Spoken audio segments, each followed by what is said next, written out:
Hi,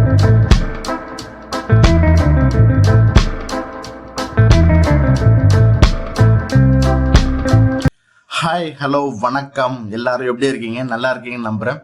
இது உங்களுக்கான இன்றைய கவிதை. ஒரு ஆணை பத்தி நீங்க புரிஞ்சுக்கணும், அவனுக்குள்ள இருக்கிற வலியை நீங்க தெரிஞ்சுக்கணும்னு ஆசைப்பட்டீங்கன்னா, ஆண்னா யார் அப்படின்ற கேள்விக்கு விட தெரியணும்னா இந்த வீடியோவை ஸ்கிப் பண்ணாம கடைசி வரைக்கும் பாருங்க. கண்டிப்பா தெரிஞ்சுப்பீங்க. இந்த வீடியோவை முழுசா பார்த்துட்டு ஆமா இது உண்மைதான் அப்படின்னு யாரெல்லாம் ஃபீல் பண்றீங்களோ அவங்க எல்லாருமே கமெண்ட்ல டைப் பண்ணுங்க. எவ்வளவு பேர் ஃபீல் பண்றீங்கன்னு சொல்லிட்டு நான் பார்த்து தெரிஞ்சேன். அழுகை குமரலோடு அவன் பிறந்தான், உலகம் அவனை புன்னகையோடு பார்த்தது. அவன் குழந்தையாக இருக்கும் போது கைகளை தட்டி மகிழ்ச்சியாக தூக்கினார்கள். அதுவே இன்று அவன் வாழ்க்கையின் மேடையில் நிற்கும் போது அதே சிரிப்போடு அவனை தூற்றுகிறார்கள். குழந்தை பருவம் அவனுக்கு கனவை கொடுத்தது. வாழ்க்கையின் இரண்டாம் பக்கத்தில் அவனுக்கு பாடம் கற்பித்தது. அவனுக்குள் விழித்த கனவுகள் எல்லாம் வழியில் நிலை குலைந்து போனது மாயம். அவன் கையை பிடித்து நடக்க கற்று தந்த இந்த உலகம் திடீரென்று பாதியிலேயே அவனை விட்டு தனிமையை கற்றுக் கொடுத்தது. இந்த சமுதாயம் அவனை கேலி செய்தது. சுற்றி உள்ள 4 பேரும் 4 விதமாய் பேசினார்கள். 1000 கேள்விகள் அவனை வந்து அடைந்தன. நீ எப்போ வேலைக்கு போவ?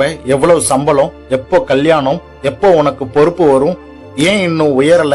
எதுக்காக நீ உழைச்ச என்ற 1000 கேள்விகள் துப்பாக்கியில் இருந்து வரும் தோட்டாக்களை போல் அவன் நெஞ்சை துளைத்தது. அவன் கழுதியாக மாறினான், சுமைகளை சுமக்க செய்தான். அந்த சுமையில் அவமானம், கேலி, கிண்டல், ஏமாற்றம் இவைதான் அவன் சுமக்க ஆரம்பித்தான். அவன் தனிமையில் தவித்த நாட்களில் தன் கனவுகளை நண்பனாக்கி கொண்டு தன் இதயத்தோடு கட்டி அணைத்து தழுவிக்கொண்டான். தோல்விகள் எல்லாம் அவனுக்கு தினசரி உணவாக மாறியது. அவமானங்களே அவனுக்கு நிலையான துணையாக நின்றது. அவனது உழைப்பின் கரங்கள் மட்டும் வெறுமையாக நின்றது. என்ன இருந்தாலும் அவனுக்குள் இருக்கும் நம்பிக்கை மட்டும் என்றும் கைவிடவில்லை. இந்த பாழா போன உலகம் வெற்றியை மட்டும் காண ஆசைப்படுகிறது. ஆனால் அதற்கு பின்னால் இருக்கும் அந்த வெற்றிக்கு பின்னால் விழுந்து எழுந்து வீணா போன நாட்களை எண்ணினால் கொஞ்சம் நல்லது. இன்று அவன் நிமிர்ந்து நடக்கிறான். ஆனால் என்னவோ அவன் நிழல் மட்டும் சோகத்திலே அங்கேயே நிற்கிறது.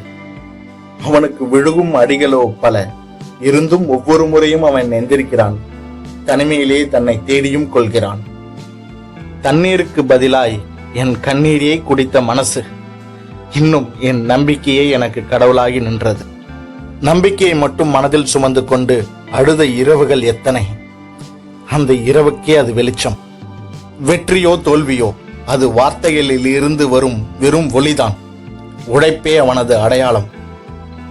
அவனது நிழலை அவனுக்கு நண்பனாகி கொண்டான். உலகம் அவன் வெற்றியை கொண்டாடியது.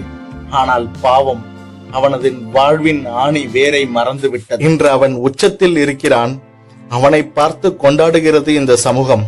ஆனால் அவனுக்கு மட்டுமே தெரியும் இந்த கொண்டாட்டம் எல்லாம் வெறும் ஒளி மட்டும்தான். அவன் வாழ்ந்த வாழ்க்கையே என்றும் உண்மை என்று, அதுவே ஒரு பாடம் அவனுக்கு கற்பித்தது என்று அவன் உள்மனம் மட்டுமே அறியும். இதை யாரும் அறியாதது. இந்த கவிதை பிடிச்சிருந்தா அப்படியே லைக் பண்ணிருங்க. நம்ம சேனலுக்கு ஃபர்ஸ்ட் டைம் வரீங்க அப்படின்னா சப்ஸ்கிரைப் பண்ணிட்டு பக்கத்துல இருக்க பெல் பட்டனை டிங்னு அடிச்சுங்க. அப்பதான் நம்ம சேனல்ல போடக்கூடிய வீடியோஸ் எல்லாமே உங்களுக்கு உடனே கிடைக்கும். இதோட நான் கிளம்புறேன்.